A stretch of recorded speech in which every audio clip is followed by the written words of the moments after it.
Hey guys, Dan Crouch from DH Crouch Marine. This video covers the removal of an old Thornycroft 1.8 BMC, which was in pretty poor condition, as you can see here. And then we turned the engine bay and the engine system to a Beta 38 with a PRM 150, as you can see here. It was quite a lot of work. It involved having to cut out the stern gear, the old tanks, cum bearers. You'll see pictures and videos of that in a minute. It was rather a mess in there. So we went to town and made it look a lot better. Let's see how we got it fixed.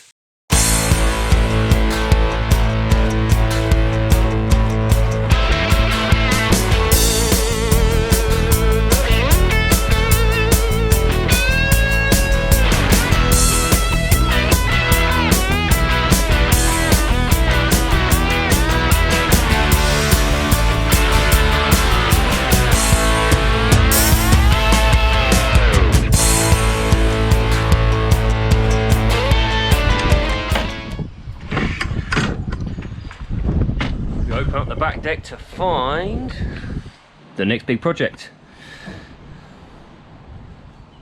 This craft has been bought by a nice young lady. She's endeavouring to repower the boat. She's aware that the engine that was in here, or is in here, is a dud. It's had it.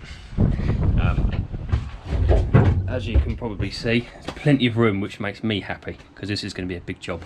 The engine does not run on sparkly dust or fairy dust. That's just something from the previous owner, apparently. But what have we got under here? I know what's in here, but what do you reckon's in here? Have a guess, have a guess, have a guess. It's another Thornycroft BMC 1.8. Why is it 1.8, do you ask? Because the injection pump's at the front on the right. The engine's had it. It's making all sorts of horrible noises, chucking out all sorts of horrific smoke from the exhaust, and that is not actually a crank breather. That's actually an oil filler cap with a piece of pipe work attached to it. The breather is actually down on the side, which is part of the cover for the cam followers. Anyway, so the plan of this job here is the lady has just invested in a new Beta Marine 38 with the PRM 150 hydraulic gearbox. So the plan today is get all this stuff removed. The timber work is all going to go in the bin because it's lazy and old. But the principle is the same. I believe that this is going to be rebuilt. I'm not going to do the woodwork myself. My job is to remove the engine, clean the engine bay up, cut out the old framework, the bearers, and I believe there's twin tanks on either side. But I'm not happy that they're in good condition, so we're going to start from scratch. But we're going to film everything I'm doing. I'll put out the woodwork in a sec and you'll see some interesting little surprises under here. It gets more interesting as we go. I'm trying to find a place for the camera to go. Probably have to spin your position around because there's not a lot of places. So slight change of angle, just to find a place for the camera to live. Let's get this engine covered and see what other little surprises she holds for us.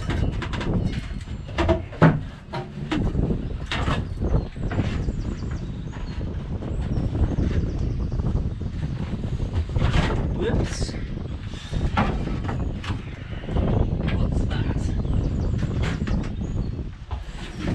Well. Someone's turned the engine into a generator set. You can probably tell by the HVAC control panel up here. Someone was playing with electrical systems. I don't know to what degree of proficiency. However, may be responsible for the failure of the engine, may put too much load on the front crank bearing. Who knows? What else have we got under the little box of surprises?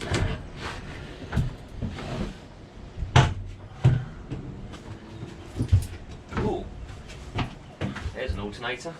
It's like it's trying to escape the engine. Let's get you in closer for a second. Get a little bit wood. Oh, twin alternators. Okay. Let's bring you in closer for a tour.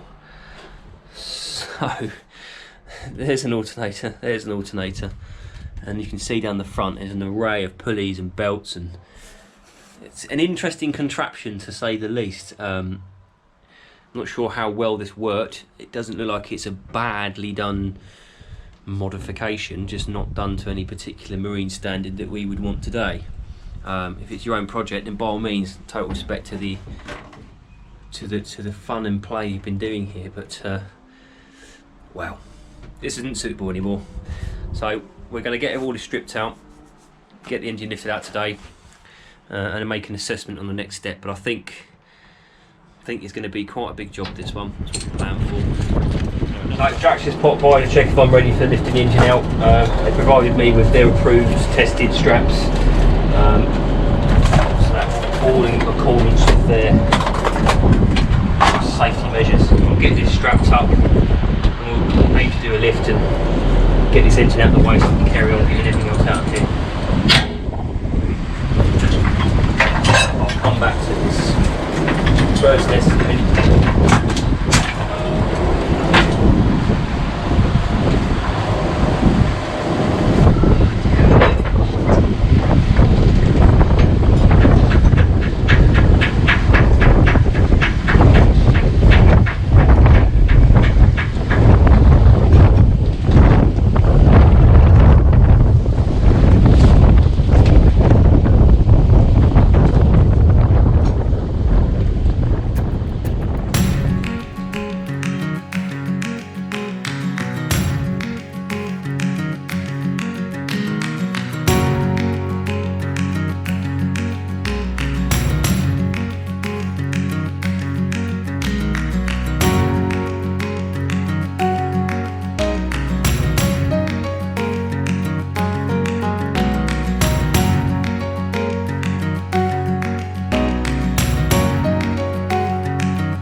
There you are, engine bay with no engine.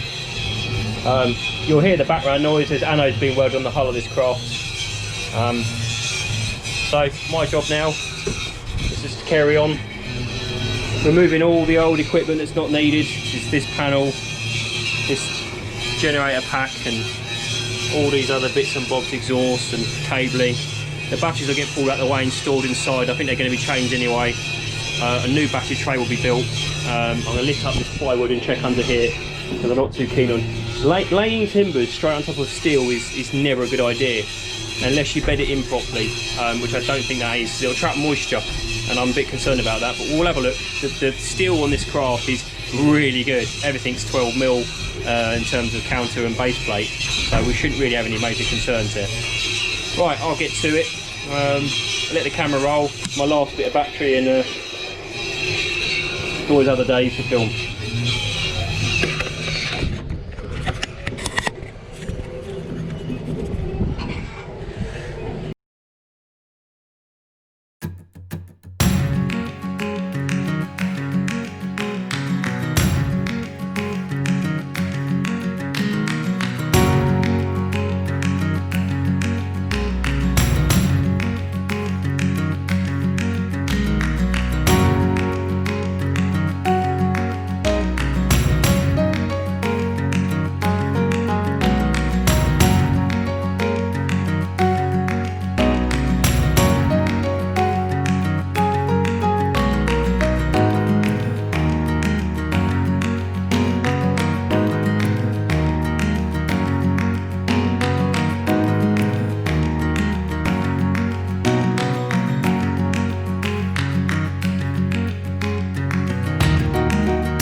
So, finally got this tank cut. Let's have a look inside, see how disgusting this one is. If I can get it open.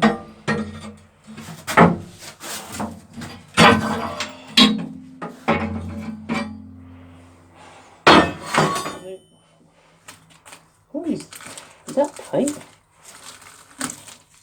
It's silicone? What? Okay. Wow. This, ladies and gentlemen, is how not to make a tank. It looks like someone's used rad weld. Because the weld isn't... Yeah, I don't know. Okay.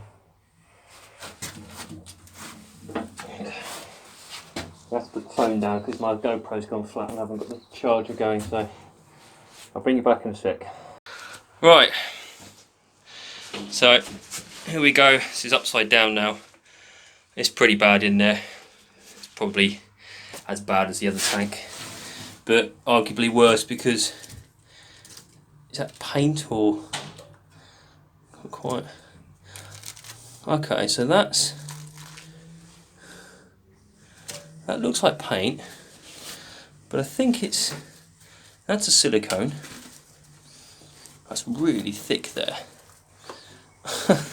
So I think what's happened is someone's made this space, probably painted inside it, and then put this plate on top because this is an angle, or in fact this is a T. This is an I-beam with the bottom missing off of it.